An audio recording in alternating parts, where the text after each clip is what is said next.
রবিবার পুচকের আর বৌদির বাড়ি ফিরে আসার আনন্দের উপলক্ষে আমি পবিত্র আর মাম্মাম সকাল সকাল বাপের বাড়ি চলে গেছিলাম। গিয়ে আমি সাথে সাথে সমস্ত রান্নাবান্নার দায়িত্ব নিয়ে নিই। তারপরে ওদের আসার সময়ের আগে ঠিক সুন্দর করে ঘরটা একটু সাজিয়ে তুলেছিলাম। মা পুচকেকে বরণ করে ওর মুখে একটু মধু ছুঁয়ে ওকে নিয়ে গেল ঠাকুর ঘরে। গোপালের কাছে দীর্ঘায়ু আর সুস্থতা কামনা করার পর আমরা একে একে সবাই ওকে কোলে নিলাম।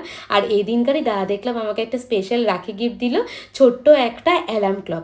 আর এই দিনকার স্পেশাল মেনু ছিল পবিত্রর হাতে চিকেন, আমার হাতের পনির, আর মা বানিয়েছিল ফ্রাইড রাইস। পবিত্রর হাতের চিকেনকে সবাই ভীষণ প্রশংসা করেছিল। আমার দুই মাসির দুই ছেলেও এসেছিল, আর তাদেরকে পেয়ে আমার মাম্মামের তো বেজায় আনন্দ। বিকেলবেলা আমাদের বাড়ি আসার ভীষণ তাড়া ছিল, যেহেতু পরের দিন ছিল জন্মাষ্টমী আর আমাদের প্রচুর বাজারঘাট বাকি ছিল। আসার আগে পবিত্র নিল পুচকেকে কোলে, আর সাথে সাথে পুচকে দিল তার পিপিকে, মানে আমাকে ভিজিয়ে। মাম্মামের তো জামা কাপড় পরা নিয়ে জেদ, এটা পরবে না সেটা পরবে না। তো আজকে মিনি ব্লগ এইটুকুনি। ভালো লাগলে please like, comment, share and subscribe. Till then tata, ভালো থেকো।